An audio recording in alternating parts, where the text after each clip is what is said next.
It is AD 1349 in the remotest north of Norway. The nuns of Rain Convent have so far escaped the Black Plague that had spread across Europe. Alas, however, the deadliest pandemic in human history, some estimates suggest up to 25 million Europeans died, including 1/3 of Englishmen, soon spread into Scandinavia. Quote, "Death and horror and suffering seem to push people into a world without time." End quote. Nuns begin to succumb. The locals are in the grip of panic, ready to embrace any technique to alleviate the pandemic. Rumours reach the nuns that some locals, not entirely free of pagan superstition, have kidnapped a small boy, Tor, the son of an outcast woman, Steinunn, at the margins of society.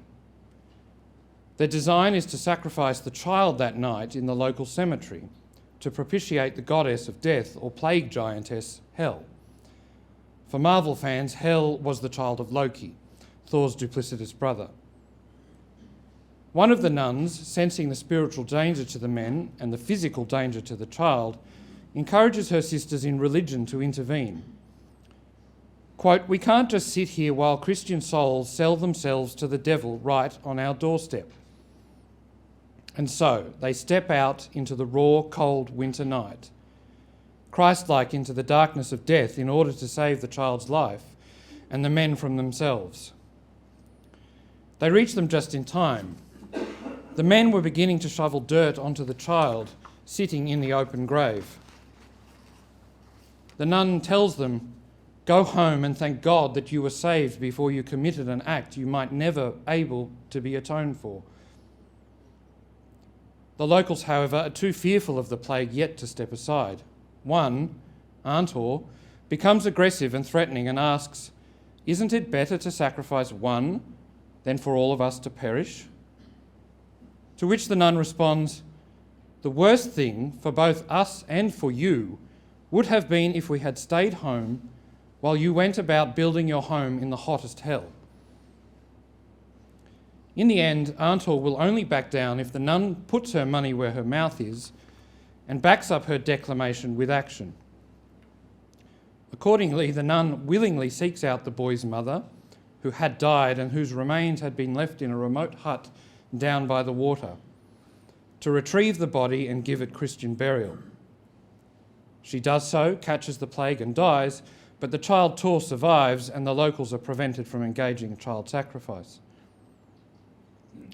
My concern today is to unearth, with the help of Eric Vogelin and Joseph Ratzinger, Pope Benedict XVI, the epistemological foundations of threats to freedom of religion and freedom of speech by a creeping totalitarianism today. I want to propose some theological and practical starting points in response. My claim is that Vogelin and Ratzinger's analysis of gnosis makes intelligible today's phenomenon of restricted and chilled speech, and therefore religion, and that this analysis shows the importance of the search for transcendence in overcoming those threats.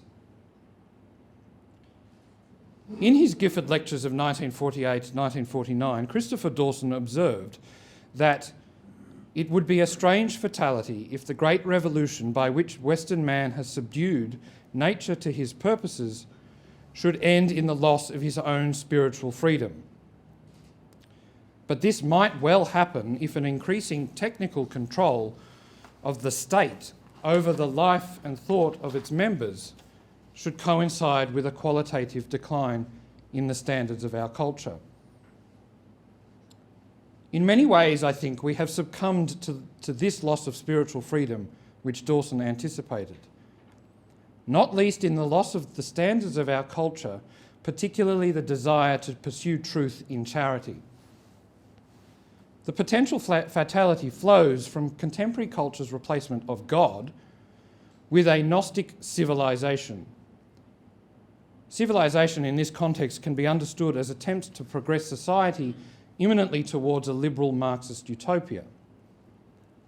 That utopia wishes for all constraints on human will, whether moral, biological, sexual, marital, familial, national or religious, to be removed and the absence of constraint to be safeguarded, ironically, by the ever-growing state, as Patrick Deneen well points out.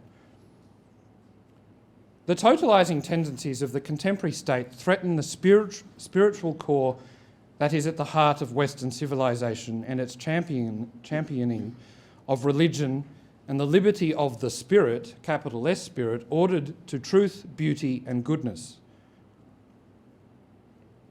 20th century German-American Vogelin, shortly after Dawson delivered his cultural diagnosis in the Gifford Lectures, stated that the death of the spirit is the price of progress. That is, the sacrifice of spiritual life and values is, according to Vogelin, an inevitable concomitant of civilizational progress. This is so because in the system of civilization, or progressive civilization, the system replaces God as the object of religious yearning and loyalty, and in so doing absolutises civilization. Vogelin makes this comment in his analysis of what Ratzinger identifies as, quote, the secularisation of Christian eschatology, end quote. That strain of modern philosophical and political thought and action that seeks and attempts to effect redemption within an imminent temporal frame. Vogelin describes the phenomenon as constituted by, quote, human energies being thrown into the great enterprise of salvation through world imminent action, end quote. That is, the energies of hope in redemption are directed away from prayerful expectation of the parousia into human-led action directed to, quote, the definitive realisation of salvation within history. Vogelin's singular contribution to the identification and description of the phenomenon of the immanentisation of the Christian eschaton was to identify it as a form of gnosis. Gnosis particularly took the intellectual form of Hegel's idealism or Marx or Hitler's activist redemption of man and society. Gnosis, in this context, is the attempt to forestall the cognitive uncertainty characteristic of Christian faith, which says that the substance of what is hoped for is to be found in faith and faith alone, and the attached knowledge comes from that faith, knowledge of God in himself and his plans of salvation for us is given by faith. Gnosis is impatient with the apophaticism of Christianity and seeks to possess for itself a greater and total epistemic grasp of transcendence. It is the original sin of the human spirit's desire to know everything for itself without dependence on higher revelation. It attempts, by natural reason alone, or philosophical or scientific reason alone, to create, in Joseph Pieper's words, a total solution which is an adequate reflection of the essential reality of the universe. Hence Hegel's claim that, quote, the true form in which truth exists can only be the scientific system of truth. Contrast with that with the Thomistic view that we can't know God in his own essence. On the Hegelian system, human knowledge arrogates to itself the key of the knowledge of all things, transcendent and secular. What in practice this means, however, is that what is acceptable knowledge comes to be held exclusively by the Gnostic elite. There can be no truth outside that which is knowable according to the dictates or the intellectual system of whichever Gnostic movement is in power. It is no accident, I think, that Engels, of Marxist fame, his epistemological claim that the successful results of experimental research and industry disproved what he considered to be the fallacy that there cannot be an exhaustive knowledge of material reality. This proposition, this epistemological claim, became part of the official doctrine of Bolshevism. That it is even possible to say that a political party or movement has an official doctrine reveals both the secularisation of the eschaton, that immanentising of religious yearning and spirit, and the monopolisation of truth in the hands of the party, the priests of that religion. Latent in the gnosis characteristic of progressive modernity is consequently totalitarianism, which is progressivism's end point. Vogelin observes that a civilization which has replaced God will eventually meet its limit of progress, quote, when an activist sect which represents the Gnostic truth organises the civilization into an empire under its rule, end quote. He goes on, totalitarianism, defined as the existential rule of Gnostic activists, is the end form of progressive civilization. So just as an aside, the end of history is not Francis Fukuyama's liberal modernity, but progressive totalitarianism, at least on Vogelin's view. The trajectory of Gnostic civilization is that totalitarianism, whether it's embodied in historically in Soviet Russia or the creeping totalitarianism of contemporary liberalism. Today's gnosis and threats to human freedom. Ratzinger, or Benedict XVI, acutely draws out, I think, the anthropological significance and dangers that Gnosticism poses to wisdom, philosophical reflection, and consequently, I would add, to free political, economic, and scientific inquiry, that is, freedom of speech. He observes that the Gnostics of the ancient period, the first Christian heretics, disdained philosophy as too little for them. Genuine philosophy is not acceptable to the Gnostic mind because, in the words of Ratzinger, philosophy always remains a question and awaits an answer which it cannot give on its own. Gnosis does not tolerate the uncertainty inherent to philosophical speculation, and we can add all forms of human inquiry, and its inherent openness to receiving the answers it cannot provide. The answers come from without, not from within. In the words of Vogelin's scholar Ellis Sandoz, Gnosticism is thereby anti-philosophy. It does not love the being which precedes and conditions it, but rather, quote, desires dominion over being so as to seize control over being. And as Ratzinger again observes, Gnosis pretends to possess clear knowledge in the sense of power to master the world. Accordingly, there's a total claim of Gnosis, which seeks to remove the uncertainty and therefore all questioning and ability to accept truth that is at the heart of what it means to be human. The peculiarly modern and reductionist philosophies and movements of Hegelian historicism, positivism, Marxism, Freudianism, existentialism, progressivism, utopianism, revolutionary activism, fascism, communism, national socialism, and so on, all of which I think have some residue in our culture today, leads to the end of questioning as the distinctly philosophical pursuit of wisdom, a questioning openness to the revelation, the receipt of revelation. So much of public discourse today, I think, is characterised precisely by such lack of practice of fearless questioning, inquiring, and willingness to receive revealed truth.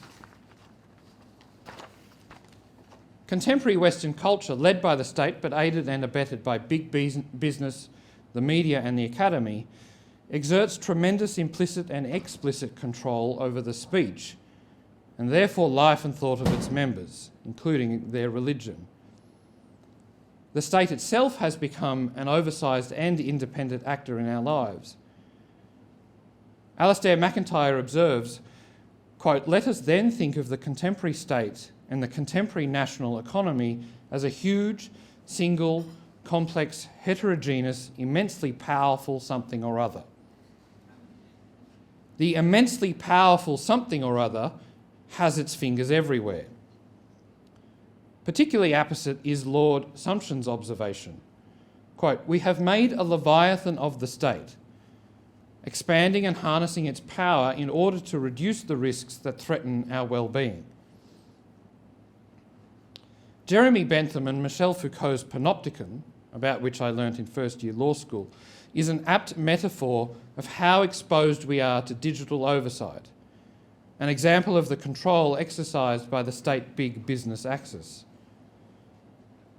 State and capitalist surveillance has the potential to monitor our every move and has already taken significant steps in that direction, be it the use of facial recognition technology at Bunnings and Kmart and the Good Guys, or Daniel Andrews' desire to remove the veil of privacy so that employers, never you would have thought the friend of Daniel Andrews' Marxism, can access their employees' private medical records. A few more examples will suffice of the imposition of various noces by these powerful actors and the intolerance of heterodox or simply different viewpoints. Does not the arcana of the modern alphabet gender movement strike us as a form of gnosis in which a wrong step excludes one from the Gnostic elect, as happened to the author of Harry Potter and so forth? So-called conversion therapy is banned, as are attempts to dissuade children from transitioning. It is forbidden to pray, counsel or protest within certain limits of abortion centres, as was considered in legislation considered in the High Court's case in 2019, which upheld that legislation for not infringing, they thought, the implied right to political communication. And furthermore, for 2 years we have been brutalised and cowed, I would submit, by what Douglas Farrow, the North American theologian, calls, quote, hygienic Gnosticism, end quote. The method to deal with COVID-19 was formulated by health bureaucrats as the only possible legitimate response to what was ultimately a prudential issue involving a number of different elements and issues, and enforced by the state, big business and the media. Those who came to different views were shunned, ostracised and pushed to the margins. Now, I'm not talking here about the merits of the different measures necessarily, but the exclusion of different views from them, or different views about them. Even presenting legal arguments questioning the legality of public health orders, as opposed to their merits, were verboten, as occurred when LinkedIn, who knows at what pressure or only its own internal pressure, but LinkedIn, the networking site, removed an article by a New South Wales solicitor questioning the constitutional validity of New South Wales public health orders. So he was constructing a legal argument. To not be able to make legal arguments in our culture really says something dangerous, I think, about the rule of law, let alone this broader context of the search for truth. During the COVID-19 pandemic, the Royal Society in Britain sought legislation that would punish, quote, those who produced and disseminated false information about vaccines, measured against the monopolised scientific consensus on those vaccines. As Sumption pointed out, it would only be a particular state or quasi-state authority that could declare what vaccine information was valid. And those who disagreed, whatever their credentials, would be punished. People today, I think, are simply not allowed to think differently, let alone express those thoughts from the prevailing gnosis. What to do about it? The relationship between freedom of speech and freedom of religion. My thought is that we need to build a culture in which there are practices of civilised and convivial inquiry that fearlessly pursues and is open to truth and the other transcendentals, unity, beauty and goodness. Because that pursuit and openness is recognised and fostered as, in fact, the most important of human pursuits. The most important of human pursuits, that spiritual reality. And so I think in this context, the relationship between freedom of speech and religion bears examination. Apparent in contemporary Gnostic attempts to suppress communication is, it is submitted, modernity's paradoxical relationship with capital T and lower t truth. Embedded within contemporary gnosis is the particular epistemology that cannot bear the uncertainty embedded in philosophical inquiry and also excludes religious truth as being merely subjective, while at the same time simultaneously claiming the ability to know all things in other realms. It thereby privileges what we can only know relatively or provisionally. But this inverts the proper order. Capital T truth is the preserve of revealed religion and refers to what has been revealed to us by God. And I include here claims about faith and morals, which along with necessary philosophical truths, really in some senses are the only things about which we can ultimately be certain. Because God neither can deceive nor be deceived, to quote the First Vatican Council. And even then, the mystery of God and his dealings with us cannot be exhaustively contained in human language, which while containing the truth, itself points to the ever greater inexhaustible God, who cannot be grasped with the finite mind except through gift. Apart from revealed capital T truth, there is a vast realm of various lower t truths about which there can only be varying degrees of certitude. Sumption, I think, correctly notes the provisional nature of most claims of knowledge. Quote, all statements of fact or opinion are provisional. They reflect the current state of knowledge and experience.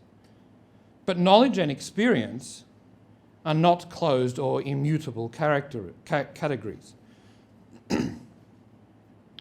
What contemporary society appears to lack is precisely the recognition that computer models, scientific hypotheses, political, economic and medical theories and opinions can only ever provisionally declare the truth.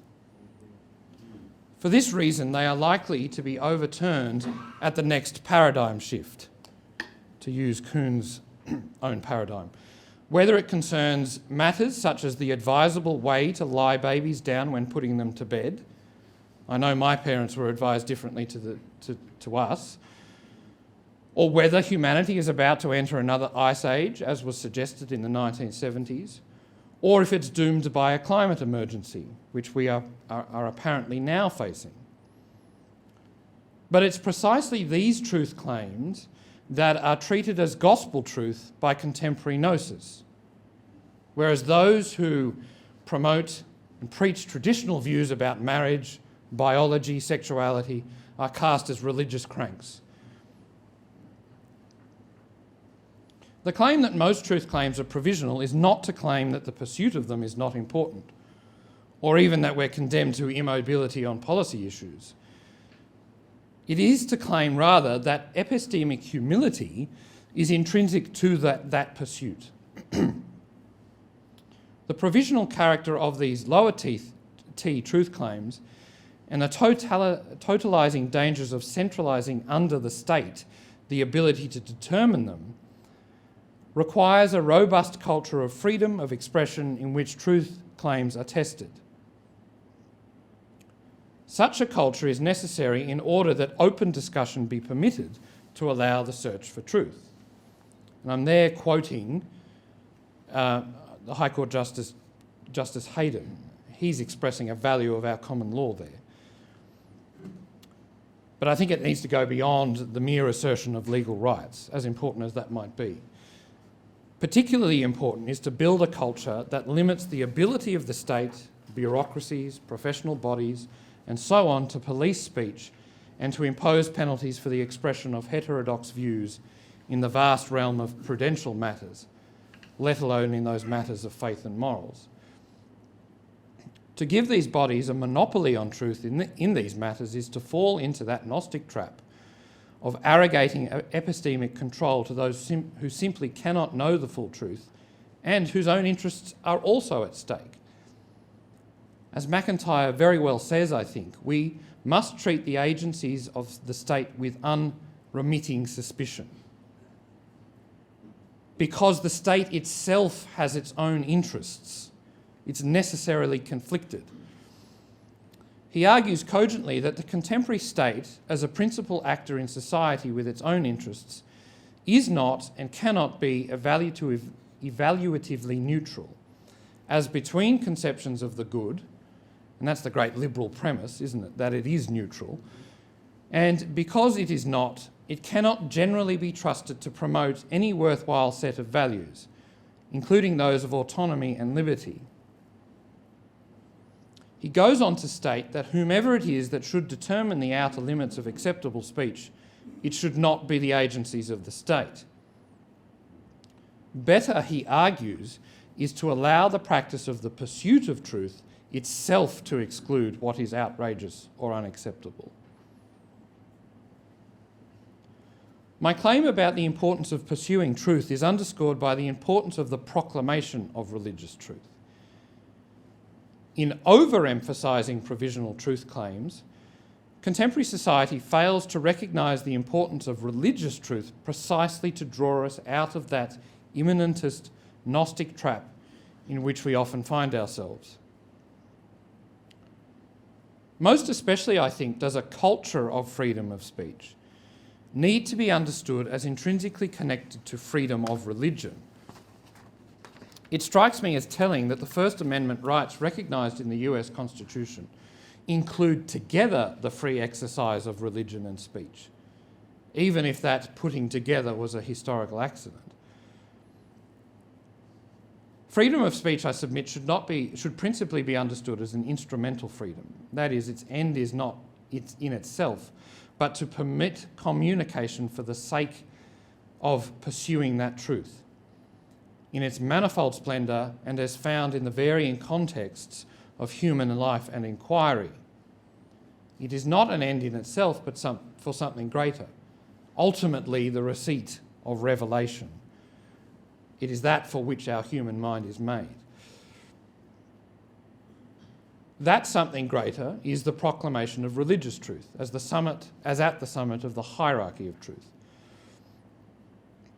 Because freedom of speech is ordered to the truth, and because genuine religion proposes fundamental truths about God and about us, about his triune life and about us as bearers of dignity and destined to an eternal destiny, freedom of speech at its most important is necessarily ordered to that free exercise of religion, and I think for that reason should generally be afforded great breadth of operation. Because in our context, the inhibition of freedom of speech often goes in hand with inhibition of freedom of religion. St. John Paul II argued that freedom of religion is in fact the most important of human freedoms, because as Pope Benedict XVI pointed out, the human person is a spiritual being, quote, relational and open to the transcendent, end quote. All rights flow from the recognition that the human person's dignity derives from being open to God and to being able to conceptualise him and to enter into relation with him, as Ratzinger argues, and therefore each other as persons. The Second Vatican Council taught that human beings have the duty and the right, quote, to seek truth in religious matters, which must be done in accordance with our rational and social natures. Quote, by free inquiry, with the help of teaching or instruction, communication and dialogue. Implicitly, the, quote, freedom from coercion in religious matters by temporal authorities and individuals extends, I think, to protection of freedom of speech, especially insofar as it permits persons to pursue and receive religious truth. A healthy society gives genuine religion room in its worship, preaching and interventions in the public square to propose absolute truth claims, including with respect to issues such as marriage, sex, family, sexual identity and so on. Religious freedom is not just debating, for example, the filioque, even though the filioque is in fact at the heart of everything.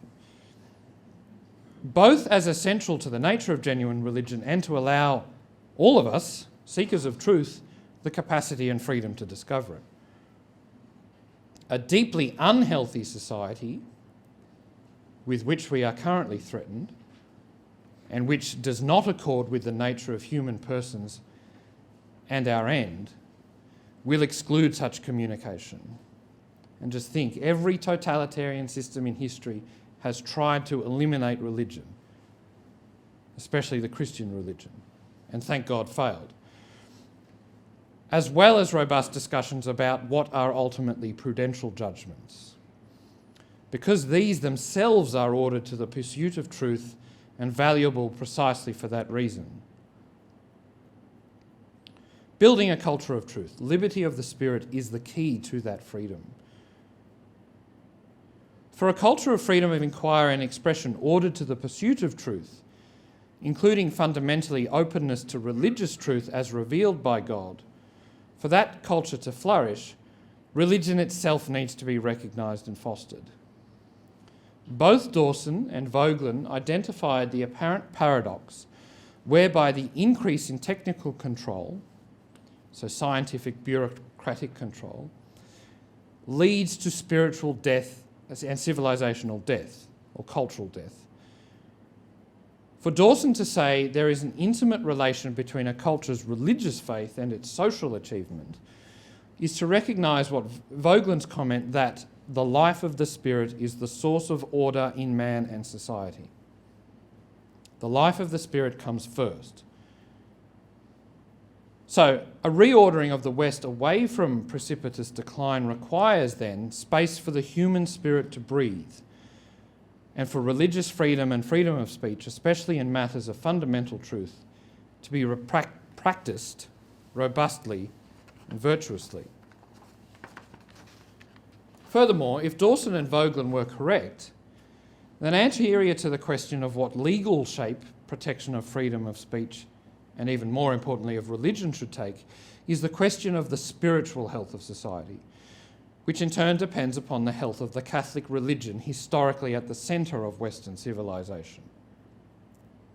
So speaking as a theologian then, I think a theological solution, as embodied in particular institutions in the life of the Church, is at the centre of any genuine attempt to reach a practical solution and to build a culture responding to the threats posed to our freedoms of speech and religion.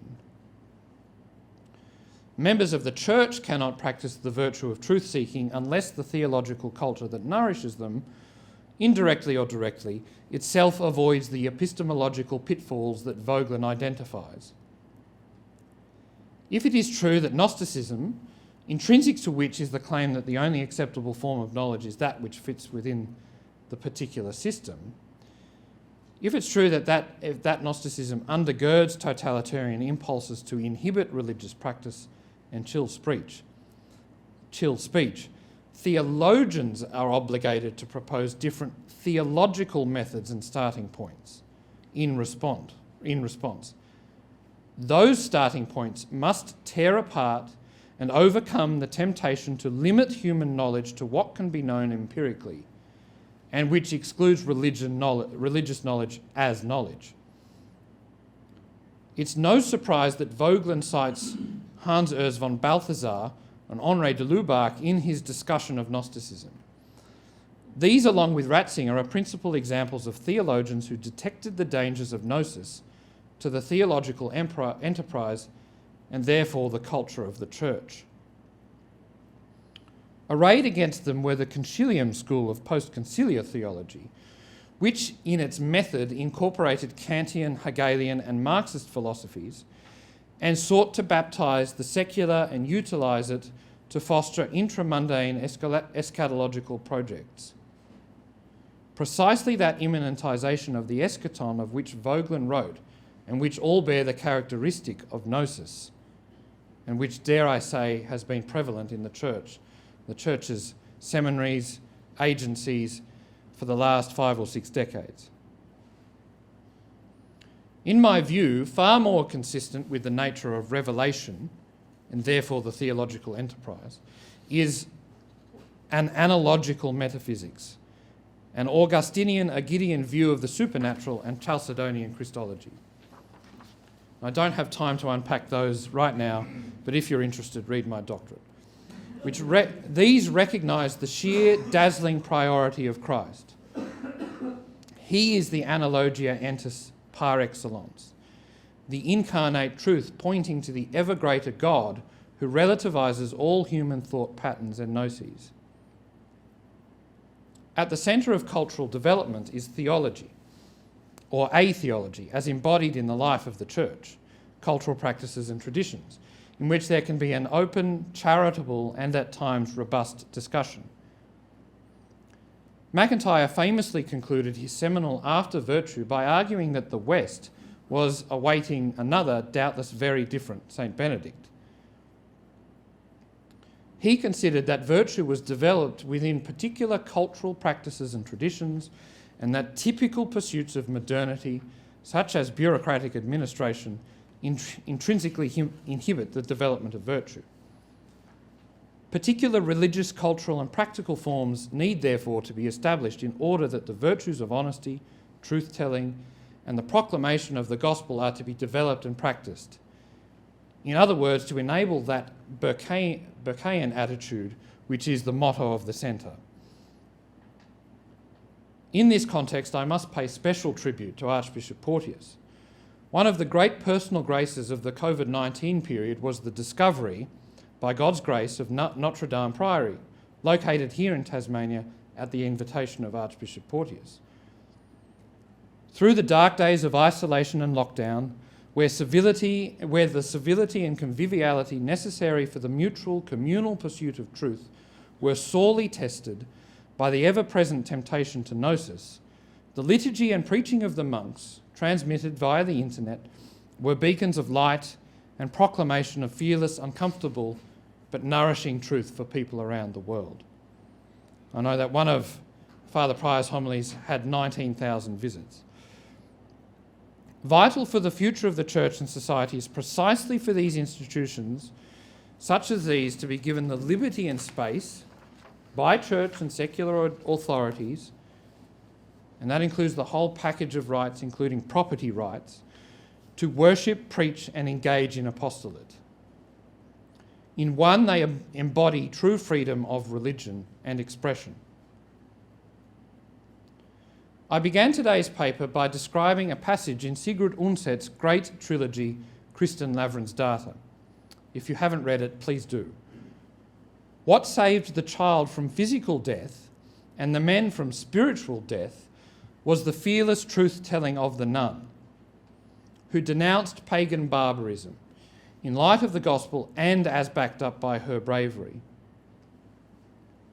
Today's threats, I think, will only be overcome precisely by such courageous, brave proclamation of the truth. That, I think, is to what we are all called, hard as that might be in whatever context in which we find ourselves. When we face our personal judgment, may we not be found guilty of failing to exercise our God-given ability to pursue and communicate truth, and of keeping silent when we ought to have spoken up, and for failing to act with integrity of thought, speech and action. Thank you.